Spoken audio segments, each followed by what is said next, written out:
देखिए, दिल्ली ने तय कर लिया है, अपने मत का इस्तेमाल करके बदलाव के लिए वोट कर दिया है, क्योंकि दिल्ली की जनता बहुत सताई हुई, बहुत परेशान है। सिर्फ मुसलमान नहीं, हर वर्ग के लोग, क्योंकि चाहे हिंदू हो मुसलमान हो, उनको वही गंदा पानी पीना पड़ रहा है। और इस मामले में तो मैं मानती हूँ कि आम आदमी पार्टी ने किसी के साथ भी कोई अन्याय नहीं किया है। सब वर्गों को बराबर का गंदा पानी दिया है, बराबर की गंदी हवा दी है, बराबर के टॉयलेट को स्कूल बना के पेश किया है, बराबर के 0 हॉस्पिटल्स बनाए हैं और बराबर का ठगा है। इसमें तो देखिए, इसमें उन्होंने पूरी तरीके से बराबरी रखी है।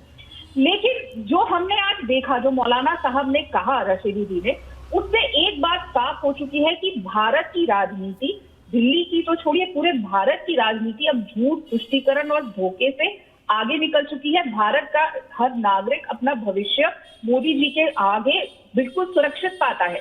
और क्योंकि हमने सबका साथ सबका विकास किया है। अभी ठीक है, जिसको जो बोलना है।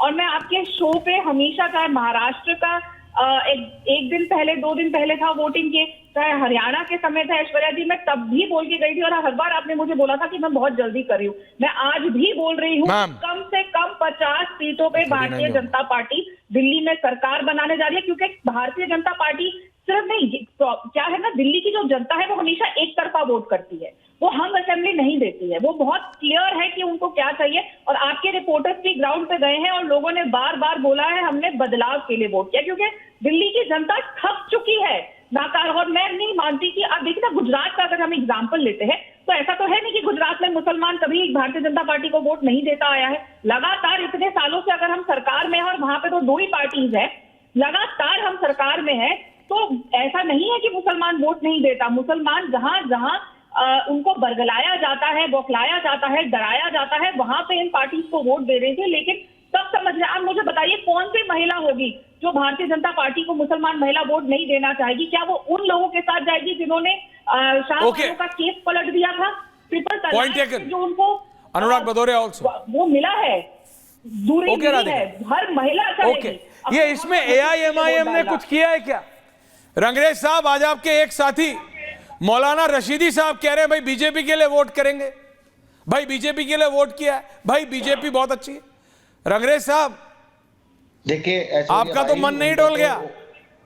देखिए, मैं तो कह रहा हूँ, वो तो पहले से ही बीजेपी के ही आदमी थे। लगातार उनकी भाषा और जिस तरीके से वो उनका चाल चरित्र, चेहरा आज सामने आया है मुस्लिम समाज के सामने, जो कल तक मुसलमानों की पैराकारी करते थे, बीजेपी को कोसने का काम करते थे, आज वो बीजेपी की बढ़ाई का काम कर रहे हैं।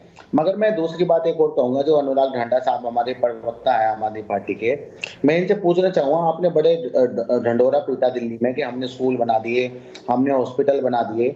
मैं 5 कॉन्स्टिट्यूंसी पूछना चाहता हूं जहां पर मुस्लिम जो है इनके MLA हैं। एक कॉन्स्टिट्यूंसी ये बता दें जिसमें इन्होंने एक स्कूल बनाया हो, एक हॉस्पिटल बनाया हो, और इन्होंने दिल्ली में मुस्लिम एरिया में क्या दिया? कूड़े के पहाड़ बना दिए। वहां पर पानी पीने के लिए पानी नहीं है। 25 रुपए फर्स्ट फ्लोर, तो सेकंड फ्लोर में 30 रुपए, थर्ड फ्लोर में 35 रुपए। इस तरीके से वहां पे मुसलमानों को पानी खरीद के पीना पड़ रहा है पूरी दिल्ली को।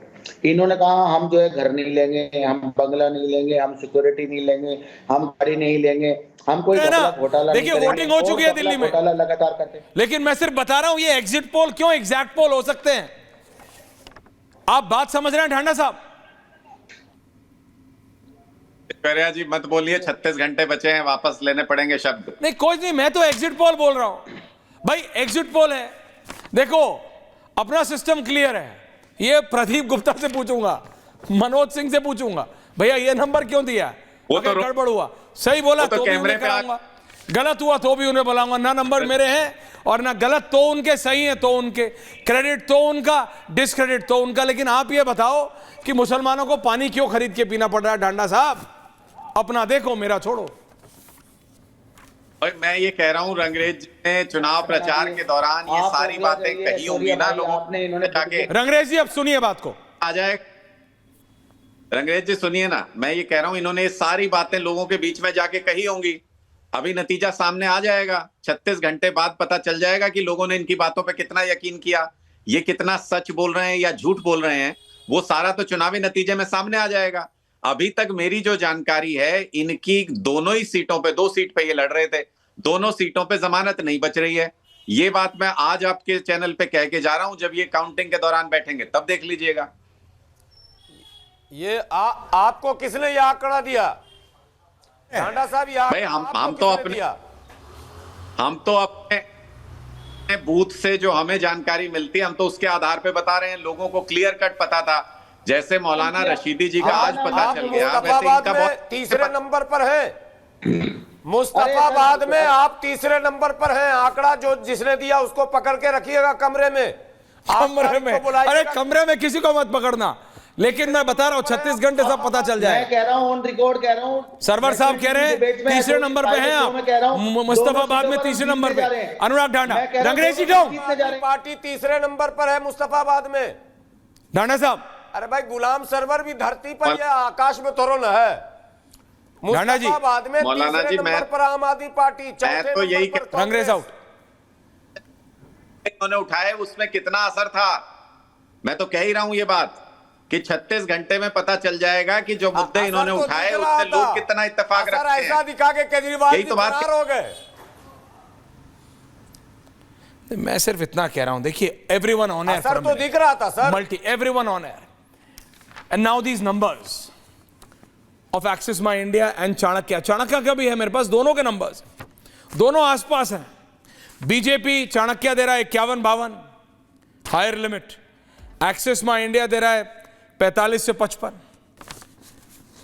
चाणक्य दे रहा है आम आदमी पार्टी को 20-22, एक्सिस माई इंडिया दे रहा है 25। अनुराग ढांडा बोल रहे हैं सब पानी पीने जाएंगे, 36 घंटे बचे हैं, किसी का कुछ गड़बड़ होने नहीं वाला है।